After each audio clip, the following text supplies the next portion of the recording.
हिंदी की चुनिंदा कहानियों के चैनल में आपका स्वागत है। आज सुनिए हिंदी की लोकप्रिय और वरिष्ठ लेखिका मालती जोशी जी की लिखी हुई कहानी मातृताय। तो शुरू करें कहानी। बच्चे पेपर देकर लौटे तो चेहरे धूप से एकदम तांबई हो रहे थे।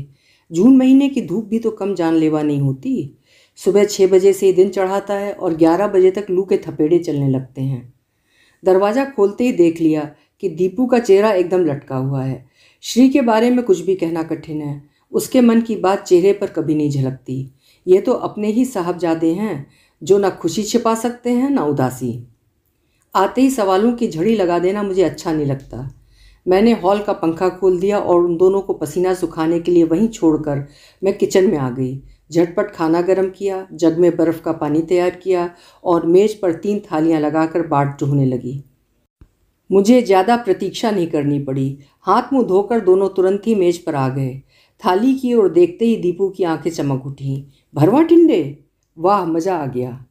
दीपू की यही खासियत है, लाख थका हो उदास हो वो खाने के प्रति उदासीन नहीं रह सकता। उसकी पसंद नापसंद बड़ी स्पष्ट है। नुक्स निकालने में कोताही नहीं करता, पर दाद भी उतनी ही उदारता से देता है। उसकी वाह सुनकर ही बनाने का श्रम सार्थक हो जाता है। 2-4 कौर पेट में जाते ही उसके चेहरे पर रौनक आ गई।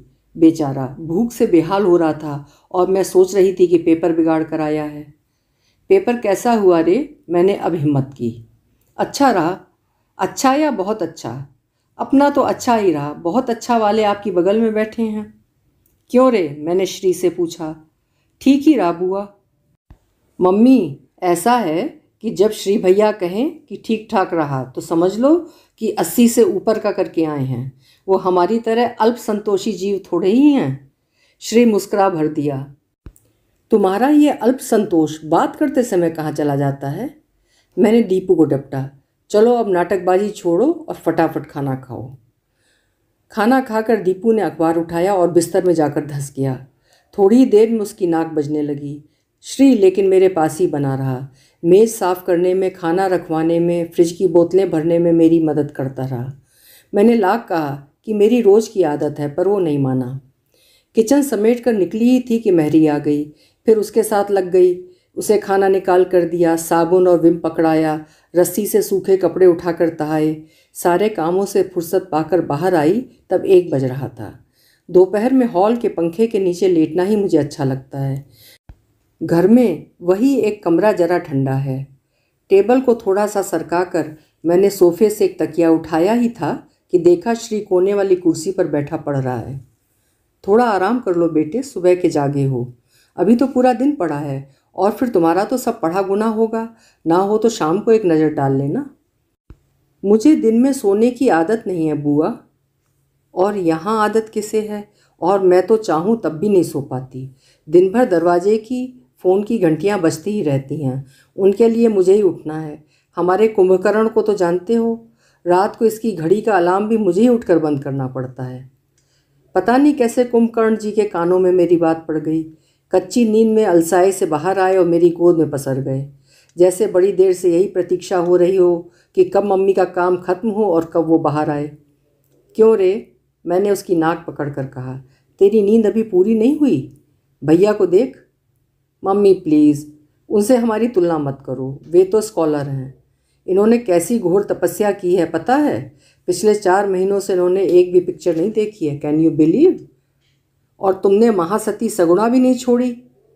अपनी उस दिन वाली फजीयत याद करके दीपू हंस दिया। धोखा हो गया था मम्मी। आदित्य ने अप्रैल फूल बना दिया था। बोला जेम्स बॉन्ड की पिक्चर है, सिर्फ मैटनी में लगी है। बस टिकट लेकर घुस गए। शुरू हो गई थी, हमने सोचा ट्रेलर होगा, इसलिए मजबूरी में बैठे रहे। वो तो इंटरवल में जाकर पता लगा। आदित्य की फिर वो खिंचाई कि हम लोगों ने पूरे 2 पिक्चर वसूल लिए। 4 बार सुना हुआ किस्सा था, पर दीपू के सुनाने का ढंग ही ऐसा था कि 5वीं बार भी हंसी आ ही गई। मैंने हंसते हुए नज़र ऊपर उठाई तो देखा श्री गंभीर मुद्रा में दीपू को अपलक देख रहा है। मैं और शायद दीपू भी उस दृश्य से विचलित हो उठा। उसने विषय बदल कर बोला, श्री भैया डॉक्टर हो जाओ तो मुझे कंपाउंडर रख लेना। मेरी बेरोजगारी की समस्या हल हो जाएगी और मम्मी को भी तब चिंता नहीं रहेगी। डॉक्टर बन जाऊं तब ना, उसने गंभीर स्वर में कहा। डॉक्टर तो तुम बने बनाए हो, बोर्ड का रिजल्ट 0% लग जाए तो बात दूसरी है। अरे ये पीएमटी परीक्षा तो हम जैसे कंकर पत्थर बीनने वालों के लिए है, तुम इससे खौफ क्यों खा रहे हो? दीपू ने इतनी अच्छी बात कही पर श्री मुस्कुराया भी नहीं। धीरे से नीचे उतर आया और मेरे पास सरक कर बोला, बुआ थोड़ी देर आपकी गोद में लेट जाऊं, तकलीफ़ तो ना होगी? अरे वाह, ये कोई पूछने की बात है? और तकलीफ़ क्यों होगी भला? बल्कि मुझे तो अच्छा लगता है। वो मेरी गोद में लेट गया। दीपू की तरह लद से नहीं, बहुत हौले से उसने अपना सिर टिकाया था। मैं दोनों के सिर पर हाथ फेरने लगी। कहा, याद है बचपन में तुम दोनों गोद में सोने के लिए कितना झगड़ते थे? रात में भी चैन नहीं लेने देते थे। दोनों की जिद होती थी कि मैं उसकी तरफ मुँह करके सोऊं, जिसकी तरफ पीठ हो जाती थी वही मचल जाता था। कहते कहते मैं अचानक रुक गई। क्या श्री के सामने ये सब कहना ठीक था? पुरानी यादों को कुरेदना उचित था? वो तो शायद कब से सारा प्रसंग भूल चुका होगा। अपने को बेतरह कोसते हुए मैं उसके बालों में गालों पर हाथ फेरती रही। मैंने पाया कि उसकी आंखों की कोर गीली हो आई है। उसके वे यत्न से रोके हुए आंसू मुझे भीतर तक हिला गए। तो क्या उसे सब कुछ याद आ रहा है? पर वो कैसे संभव है? माँ की मृत्यु के समय केवल 4 महीने का ही तो था। 8-9 महीने का तो था जब मैं उसे यहाँ लाई थी। सुनंदा उसकी नई माँ उसे वापस ले गई थी, तब भी वो केवल 3-3.5 वर्ष का था। उतना सा बच्चा क्या सब कुछ याद रख पाता है? फिर वे आंसू शायद मेरा ममता में स्पर्श पाकर अनायास निकल आए होंगे। उनके पीछे कोई भूमिका, कोई इतिहास नहीं है। 10-15 मिनट के बाद वो खुद ही उठ बैठा। क्यों रे, सो लिया? बुआ मैं सो नहीं रहा था, बस ज़रा देर को लेट गया था। इस तरह का बचपना की अरसा बीत गया ना, बड़ा अच्छा लग रहा था। मैं कुछ कहने को ही थी कि उसने मेरे मन की बात पकड़ ली। घर में सबसे बड़ा हूँ ना मैं, छोटे भाई बहनों के सामने हमेशा ये बड़प्पन लादे रहना होता है। और फिर माँ के पास इतना समय कहाँ होता है कि फुर्सत में बच्चों के पास बैठ लें। सुबह शाम रसोई में जुटी रहती हैं, दोपहर में स्कूल जाना होता है, कई बार तो देर रात तक जाग कर कॉपियाँ जांचती रहती हैं। मैंने अचरज से भरकर उसकी ओर देखा। कैसे जान गया कि मैं उसकी माँ को उलाहना देने जा रही हूँ? कितनी चतुराई से सारी बात ढाँप गया। कहाँ से सीखी है उसने ये चतुराई, ये समझदारी, ये सहनशीलता? इसका शतांश भी अगर भाभी के पास होता तो भैया का जीवन आज कुछ दूसरी तरह का होता। काश सारी शाम मन में यही सब उमड़ घुमड़ होता रहा। पिछली सारी स्मृतियाँ जाग उठीं और जी अकारण उदास हो गया। उस साल मैंने बीए किया था। मैंने सोच लिया था कि अब आगे नहीं पढ़ूंगी, नौकरी करके भैया का हाथ बटाऊंगी। नाते रिश्तेदार अम्मा को सलाह दे रहे थे कि इस छोकरी के जल्दी से हाथ पीले करो, ये बोझ कब तक लादे रहोगी। उन दिनों बाबूजी को गुजरे 2 साल बीत चुके थे, परंतु घर में अभी जैसे मातम सा छाया हुआ था। मेरी शादी की भी जब भी बात उठती माँ तड़प जाती। एक ही तो बिटिया है मेरी, उसे भी विदा करके मैं क्या दीवालों से सर फोड़ लूँ? मेरे दुख सुख की यही तो साथी है। नहीं, पहले मैं अपने शैल का ब्याह करूँगी, घर में बहू लाऊंगी। एक बार मेरे घर में रौनक हो जाए फिर बिटिया को चाहे दूसरे ही दिन ब्याह देना। बहुत जिद की अम्मा ने, तब जाकर भैया शादी के लिए राजी हुए। बहुत शौक से ब्याह किया था अम्मा ने। उस समय वो अपना सब दुख भूल गई थी। उन्होंने एक बार भी आंसू नहीं टपकाया। हम सबको भी सख्त हिदायत की कि खबरदार, रोग आकर कोई असगुन नहीं करेगा। बाप की याद आए तो चुपचाप अकेले में रो लेना, किसी के सामने तमाशा करने की ज़रूरत नहीं है। अम्मा की हिम्मत देखकर हम सब ने अपने आंसू सोख लिए थे, पर यह सब बाद में काम आए। भाभी ने घर में आते ही विद्रोह का झंडा गाड़ दिया। हम लोगों का परिवार बड़ा था, 2 पढ़ने वाले भाई, एक ब्याहने लायक मैं और बूढ़ी और बीमार अम्मा। भैया अकेले कमाने वाले थे। यूँ तो अम्मा की थोड़ी सी पेंशन थी, घर का मकान था, फिर भी भैया भाभी को वो सब न दे सके जिसकी एक नवेली बहू को अपेक्षा होती है। भाभी की यही हताशा उनके मन में कड़वाहट घोल गई। अम्मा से उनकी एक दिन भी नहीं पटी, भाइयों से भी पहले ही दिन से ठन गई। मुझसे लड़ाई तो नहीं हुई, पर कोई खास प्रेम भी नहीं रहा। कुल मिलाकर घर का वातावरण और मनहूस हो गया। पहले हम लोगों का एक साझा दुख था, बाबूजी का दुख। अब तो घर स्पष्टतः 2 खेमों में बंट गया था। सबकी अपनी अपनी व्यथा कथा थी। बेचारे भैया त्रिशंकु से बन गए थे। बनती कोशिश हम उन तक कोई बात नहीं जाने देते। पर किसी ना किसी दिन भाभी की जली कटी बातें गले तक आ जाती और अम्मा उफन पड़ती। भैया तब फट पड़ते, तुम्हें शौक चढ़ा था बहू का, अब भुगतो। भाई लोग तो दिन भर घर के बाहर निकाल देते, केवल खाने और सोने भर को घर में आते, पर मुझे तो घर में ही रहना था, सब कुछ सहना था। कभी कभी सब कुछ बर्दाश्त से बाहर हो जाता, कई बार तो आत्महत्या करने का मन हो आया। अम्मा सब कुछ समझ रही थी। एक दिन बोली पड़ी, शैल, हमारा तो जैसा होगा होता रहेगा, पर इस लड़की को तो देख, घर में पड़ी पड़ी सूखती जा रही है। जैसा भी मिले एक लड़का ढूंढ कर ला और इसे विदा कर। इसे देख देख कर मेरा खून जला जा रहा है। लड़का चाहे जैसे ढूंढो, हिंदुस्तानी लड़की की शादी पैसों की बर्बादी ही होती है। भैया और कर्ज में डूब गए, अम्मा और अकेली पड़ गईं, भाभी और अधिक खूंखार हो उठी। उन दिनों उनका पांव भारी था। हम लोगों को आशा बंधी कि बच्चे का जन्म उन्हें कोमलता से भर देगा, पर वो तो जैसे और असहिष्णु हो उठी। अम्मा के लिए पता नहीं कैसी कैसी शंकाएं उन्होंने पाल लीं। अनेक टोनों टुटकों का आरोप वे अम्मा पर लगाने लगी। हार कर भैया उन्हें उनके पीहर छोड़ाए। श्री का जन्म वहीं ननिहाल में हुआ। ढेर सारी सौगात लेकर अम्मा और भैया बच्चे को देखने बरेली गए और उतने ही अपमानित होकर लौटे। फिर किसी ने उधर का रुख नहीं किया, पर 3 महीने बाद ही भाभी के निधन का समाचार आ पहुंचा। अपने आत्मसम्मान को परे रखकर दोनों माँ बेटे फिर पहुंचे। इस बार अपमान, भर्त्सना, तिरस्कार सभी कुछ मिला। भाभी की मृत्यु स्वाभाविक नहीं थी, उन्होंने कुछ खा लिया था और इस आत्महत्या के लिए उनकी सास को, पति को उत्तरदायी ठहराया जा रहा था। बड़ी बदनामी और थुक्का फजीहत हुई। कोर्ट कचहरी के चक्कर लगाते लगाते भैया और अम्मा थक गए। वकीलों की जेबें भर भर के कंगाल हो गए। बहुत मुसीबत भरे दिन थे। किसी को अपना होश नहीं था। दोनों छोटे भाइयों ने पार्ट टाइम नौकरियां पकड़ ली थीं, नहीं तो घर की गाड़ी खींचना मुश्किल था। ईश्वर भी जैसे परीक्षा ले रहा था। उसी दौरान एक दिन भाभी के माता पिता आए और दुधमुहे श्री को दरवाजे पर पटक कर चले गए। जाते जाते कह गए कि सांप के बच्चे को दूध पिलाएं, ऐसे बेवकूफ़ हम नहीं हैं। यहाँ भी उसके स्वागत के लिए कोई आतुर नहीं था। ये सब घटना उन दिनों की है जब दीपू होने को था। मैं उन लोगों के पास नहीं जा पाई थी। पत्रों से ही जो कुछ पता चलता था उसे पढ़कर रो लेती थी। दीपू 3 महीने का होते ही मैं जिद करके अम्मा के पास आ गई। अपनी आंखों से सब कुछ देखा सुना। उन लोगों को उस समय मेरे सहारे की बहुत ज़रूरत थी, पर अपना घर बार छोड़कर मैं वहाँ कब तक पड़ी रहती।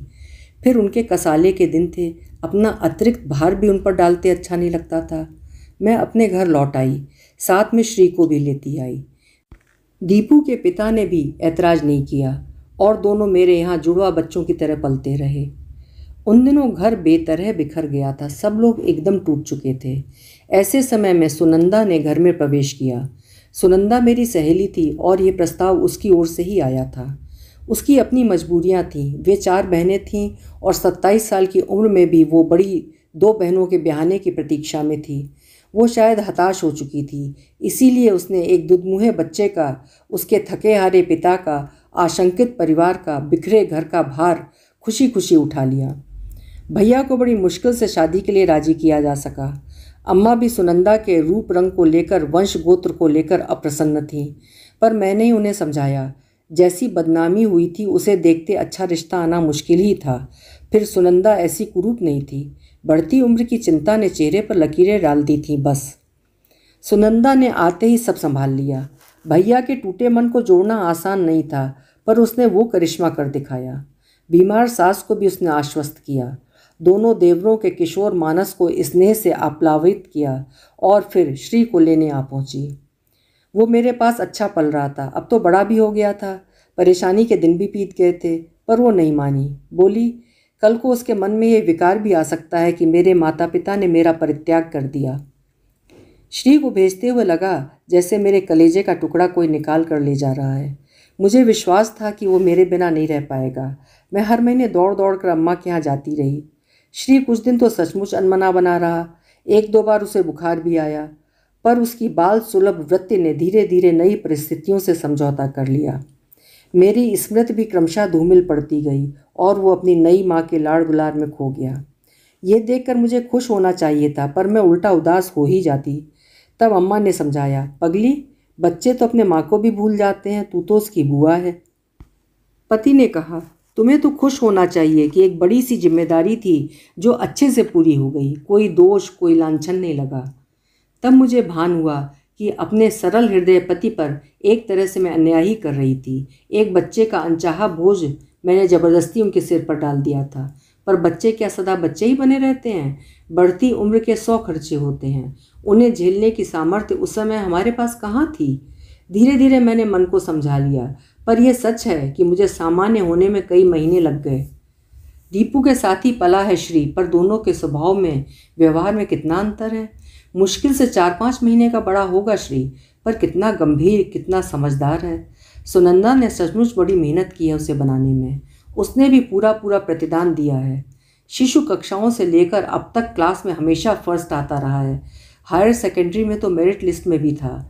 कभी कभी सोचती हूँ मेरे पास रहता तो क्या इतना लायक निकलता, या दीपू की तरह मनमौजी मस्तमौला बना रहता। एक ही लड़का है, इसीलिए हम दोनों ने अपनी सारी आशा आकांक्षाएं उस पर केंद्रित कर रखी हैं, और वो है कि किसी बात को गंभीरता से लेता ही नहीं। रात को सोते समय सारे दरवाजे बंद करते हुए देखा कि छत का दरवाज़ा खुला हुआ है। बच्चों की परीक्षाओं के कारण इस साल छत पर सोना एक तरह से स्थगित ही रहा। रात बेरात दीपू को जगाना, उसके लिए चाय बनाना, ये सब मेरे ही जिम्मे है। इन कामों के लिए बार बार चढ़ना उतरना मुझसे नहीं होता। छत पर जाकर देखा, श्री शून्य में आंखें गड़ाए मुडेर पर चुपचाप बैठा है। मेरी आहट पाते ही चौंक उठा, पर शीघ्र ही संभलते हुए बोला, नींद नहीं आ रही थी, सोचा दीपू को क्यों डिस्टर्ब करूं, इसलिए यहाँ चला आया। दीपू को क्या डिस्टर्ब होना है, वो तो घोड़े बेचकर सोता है। उसके लिए तो मुझे रात भर जागना पड़ता है, तब जाकर उसकी पढ़ाई हो पाती है। तकदीर वाला है, मेरी परीक्षा के दिनों में तो नींद ही गायब हो जाती है। रिजल्ट तक एक दिन भी चैन से नहीं सो पाता, अजीब सा टेंशन रहता है। मैं आश्चर्य से उसे देखने लगी। क्या यही वो लड़का है जिसे मैंने कभी हाथों में झुलाया था, बोतल से दूध पिलाया था? इस समय कितना अपरिचित, कितना बड़ा सा लग रहा है। तुम जैसे लड़के टेंशन पालने लगे तो हो चुका, मैंने कहा। जरा हमारे साहबजादे को देखो, कैसी तान कर सोए हैं। बल्कि वो थोड़ा टेंशन पालता तो मैं जी जाती। तुम तो बेकार परेशान हो रहे हो। तुम्हारा सिलेक्शन तो 100% तय है। मान लो किसी कारण से रह भी गए तो अगले वर्ष फिर दे सकते हो। ऐसी कौन सी उम्र निकली जा रही है? नहीं बुआ, पास होना है तो इसी वर्ष, और वो भी मेरिट में, उसने दृढ़ता से कहा।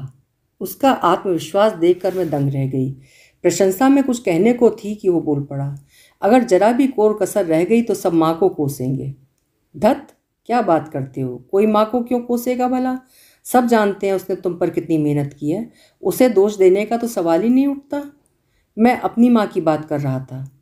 मैं हैरत से उसे देखती रह गई। अपनी माँ? ये लड़का क्या कह रहा है? आप इतने आश्चर्य से क्यों देख रही हैं? क्या आप नहीं जानती कि मेरी एक माँ और थी, माँ जिसने मुझे जन्म दिया था? मुझे संभलने में कुछ समय लगा। इसी बीच उसने पूछ लिया, तुम्हें याद तो है ना बुआ, श्री के साथ यही परेशानी है। कभी वो बहुत फॉर्मल हो जाता है और आप कहने लगता है, कभी दीपू की तरह लड़िया कर तुम पर उतर आता है। वो अभी मुझे ताक रहा था। दरअसल वो क्या है श्री, इतने दिन हो गए ना कि बुआ, बहुत दिन हो जाने से क्या कोई किसी को भूल जाता है? दादी आज भी दादाजी को याद करती हैं। उनकी आदतों की, शौकीन मिजाजी की, पसंद नापसंद की घंटों चर्चा करती हैं। तीज त्यौहार पर आज भी उनकी आंखें गीली हो जाती हैं। बड़ी धूमधाम से उनका श्राद्ध होता है। पर मेरी माँ को तो सबने मिलकर जैसे विस्मृति के गर्त में ढकेल दिया। वो एक वर्जित विषय है जिस पर घर पर कभी कोई चर्चा नहीं होती। कोई उनका नाम नहीं लेता। घर में उनकी एक फ़ोटो तक नहीं है कि मैं जान सकूं कि मेरी माँ कैसी थी। किसी बच्चे को उसकी माँ से इस तरह काट देना अन्याय नहीं तो क्या? कोई अन्याय नहीं है बेटा। इन सब बातों के पीछे एक साफ सुथरा उद्देश्य है, और वो यह कि तुम्हें यह कभी एहसास ना हो कि तुम्हारी माँ नहीं है, वो मर चुकी है। ये एहसास बच्चों में कभी कभी हीन बोध पैदा कर देता है। साफ सुथरा उद्देश्य जो भी रहा हो, पर वो कभी पूरा नहीं हुआ। बुआ, मुझे तो बचपन में हर बार याद दिलाया गया कि मैं एक नालायक माँ का बेटा हूँ। क्या कह रहा है? सच ही तो कह रहा हूँ। बचपन में जब भी किसी चीज़ के लिए जिद करता, किसी से लड़कर आता या घर में कोई नुकसान कर बैठता तो दादी झट से कह बैठती, जैसा पेड़ होगा वैसा ही तो फल मिलेगा। अब बबूल में आम तो फलने से रहे। अब तुम ही सोच लो, ये बातें मुझ में कौन सा बोझ जगाती होंगी। सच, अम्मा पर इतना रोष आया। दिवंगत कर्कशा बहू का बदला कोई इस तरह बच्चे से लेता है? तभी तो बेचारा इतनी सी उम्र में इतना गंभीर हो गया। हम लोगों ने हमेशा अम्मा के दुख को बड़ा करके देखा है। उस दुख ने उनके स्वभाव को कितना विकृत कर दिया है, इसकी ओर कभी ध्यान ही नहीं दिया गया। सुनंदा ने कई बार मुझसे शिकायत की है, कहा है कि दिन भर खटकर मैं जितना कुछ करती हूँ अम्मा जी पल भर में मिट्टी कर देती हैं। तब उसकी बात का अर्थ समझ नहीं पाई थी। वो अब मेरी समझ में आ रहा था, पर श्री को क्या कहकर सांत्वना दूँ, ये अब भी समझ से परे था। बुआ, दादी की बात पर कभी कभी मैं इतना सुलग उठता था, मन होता था घर छोड़कर कहीं भाग जाऊं।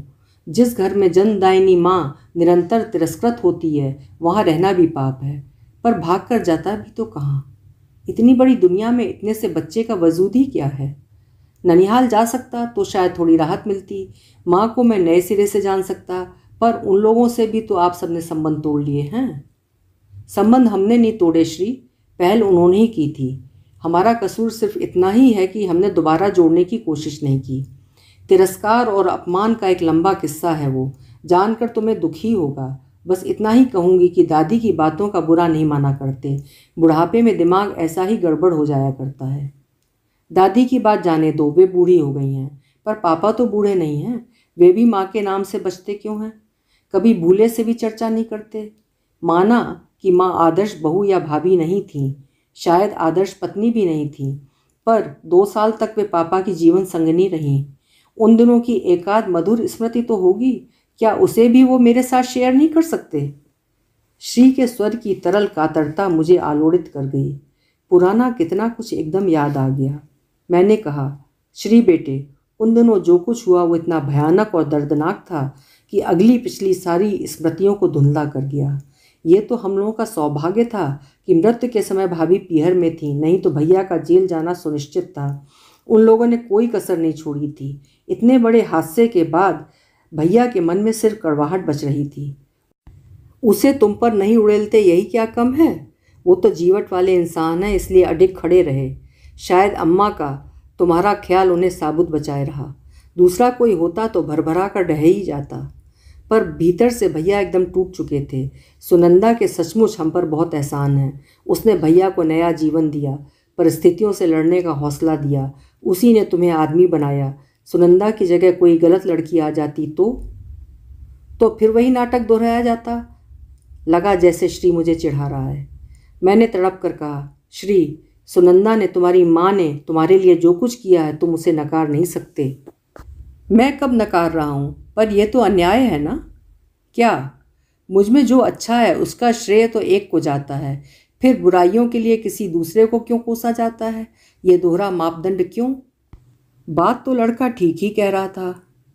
मुझ में कुछ तो जन्मजात प्रतिभा होगी। सब कुछ तो आप ऊपर से थोप नहीं सकते, पर कोई उसे स्वीकारता क्यों नहीं? माँ की कोख से मैं क्या केवल अवगुण लेकर ही जन्मा हूँ?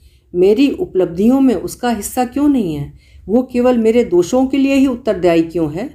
बुआ, इसीलिए मैंने निश्चय कर लिया है कि अगर मेरी सफलताओं का श्रेय मेरी जननी को नहीं जाता तो उसे अपनी असफलताओं का कारण भी नहीं बनने दूंगा। अपनी माँ के लिए मैं कम से कम इतना तो कर ही सकता हूँ ना?